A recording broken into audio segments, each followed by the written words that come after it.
আসসালামু আলাইকুম। আজকে আমি আলাপ করব শিশুদের বর্তমান যে শীতের সময় যে সমস্যাগুলি, এই সমস্যাগুলি নিয়ে। এই সমস্যাগুলির মধ্যে প্রধান সমস্যা যেমন জ্বর, নাক দিয়া পানি, কাশি, শ্বাসকষ্ট। তো এই সমস্যাগুলি এখন বেশি। তার এগুলি একসাথে হয়তো আমরা আলাপ করলে বোঝা যাবে না। আমরা শুধু আজকে জ্বর নিয়ে কথা বলবো। জ্বর কোনো রোগ না, জ্বর হচ্ছে রোগের একটা উপসর্গ। আমরা জ্বর হলে বুঝি যে তার শরীরে একটা জীবাণু দিয়ে আক্রান্ত হয়েছে তার শরীর। সেটা একটা ব্যাকটেরিয়া হতে পারে, ভাইরাস হতে পারে। তো আমাদের প্র্যাকটিসে আমরা যেটা দেখি যে বেশিরভাগ ক্ষেত্রেই দেখা যায় যে ভাইরাস দ্বারা আক্রান্ত হলেই জ্বর হয়, এবং এগুলি সাধারণত যখন ঋতু পরিবর্তন হয়, অর্থাৎ যখন শীতকাল আসে অথবা শীতকাল গিয়ে গরমকাল আসে, এই শীতের পরিবর্তনের সময় বেশি এই ভাইরাসজনিত জ্বরগুলি হয়। তো এছাড়াও ব্যাকটেরিয়াজনিত জ্বরও হইতে পারে। ব্যাকটেরিয়াজনিত জ্বর সাধারণত আমাদের প্রেক্ষাপটে যেটা বেশি হয় সেটা টাইফয়েড, প্যারাটাইফয়েড জ্বর আমাদের দেশে। কিন্তু এই টাইফয়েড, প্যারাটাইফয়েড জ্বর, এই জ্বরের একটা বৈশিষ্ট্য আছে। ভাইরাস জ্বরগুলি যেমন ধরেন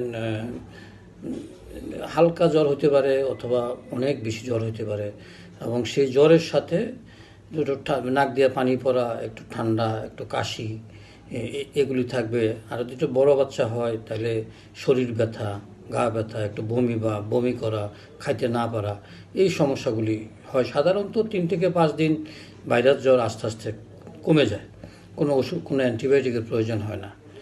কিন্তু টাইফয়েড বা প্যারাটাইফয়েড এ জাতীয় জ্বর যদি হয় তাহলে সেই জ্বর দেখা যাবে যে টাইফয়েড জ্বর, সাধারণ প্যারাটাইফয়েড জ্বর 100, 2, 3, 4, 5, 6 এরকম জ্বর হয়, অনেক বেশি তাপমাত্রা জ্বর হয়। এবং সেই জ্বরগুলি দেখা যায় যে আমরা জ্বরের ওষুধ দিলাম, হয়তো 3-4 ঘন্টা জ্বরটা কম থাকলো, আবার জ্বরটা শুরু হয়ে যায় যখন ওই ওষুধের অ্যাকশানটা যখন শেষ হয়ে যায়। তো এরকম এটা দেখা যায় যে 5 দিনের পরও এইসব জ্বর কমে না। অনেক সময় 5 দিন, 6 দিন, 7 দিনের পরও জ্বর কমবে না। সেই ক্ষেত্রে যদি আমরা জ্বর নির্ণয় না করে, যদি ওই নির্ণয় না করেও যদি ওষুধ না দিই, অ্যান্টিবায়োটিক না দিই, তাহলে এই জ্বর কমবে না। আবার অন্ধভাবে অ্যান্টিবায়োটিক দিলেও দেখা যায় যে টাইফয়েড জ্বরের খুব একটা উপশম হয় না। তো সেই জন্য যখন আমাদের সন্দেহ হবে টাইফয়েড জ্বর, তখন সেই রোগটাকে বাইর করার জন্য যে টেস্ট দরকার সেই টেস্ট পাঠিয়ে অ্যান্টিবায়োটিক শুরু করা, এবং টেস্টের রিপোর্ট পাইতে হয়তো দেরি হয়, 2-3 দিন দেরি হতে পারে।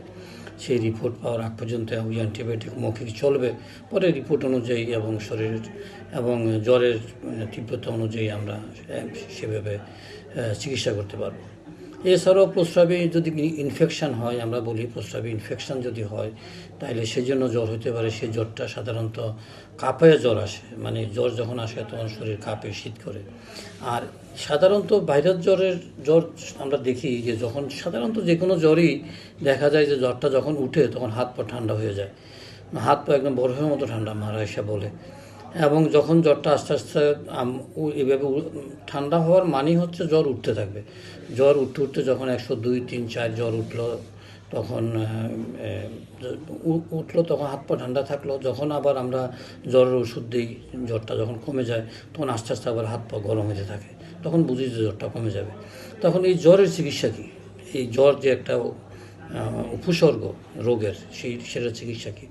আমরা জ্বরের চিকিৎসা আমরা সবাই জানি যে আমরা প্যারাসিটামল জাতীয় ওষুধ ব্যবহার করি জ্বরের জন্য। আগে হয়তো প্যারাসিটামল ছাড়া অন্য ওষুধও ব্যবহার করতাম, কিন্তু এই সমস্ত ওষুধ ব্যবহার না করাই উচিত।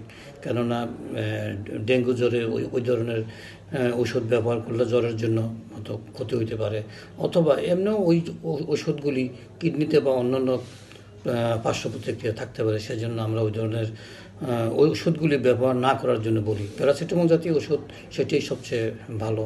এবং ছোট বাচ্চা, 6 মাসের নিচের বাচ্চা হলে আমরা প্যারাসিটামল ড্রপ আর যদি বড় হয় তাহলে প্যারাসিটামল সিরাপ, এবং আরও বড় হলে যদি ট্যাবলেট খেতে ট্যাবলেট।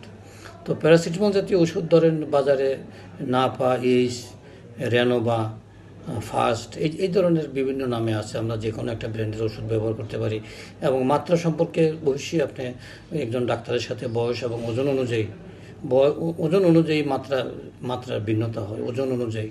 কাজে সেজন্য সব বাচ্চার একই ধরনের মাত্রায় ওষুধ হবে না। তো আর যদি ধরেন রাত্রে জ্বর আসছে, আপনার হাতের কাছে ওষুধ নেই, তখন কী করবেন? তখন হাত পা মোছা শুরু করবেন, স্পঞ্জ বলি যেটাকে, স্পঞ্জ করবেন। যদি বেশি জ্বর উঠে যায় মাথায় পানি দিবেন, এবং স্পঞ্জ করতে থাকবেন যে পর্যন্ত তাপমাত্রাটা না কমে।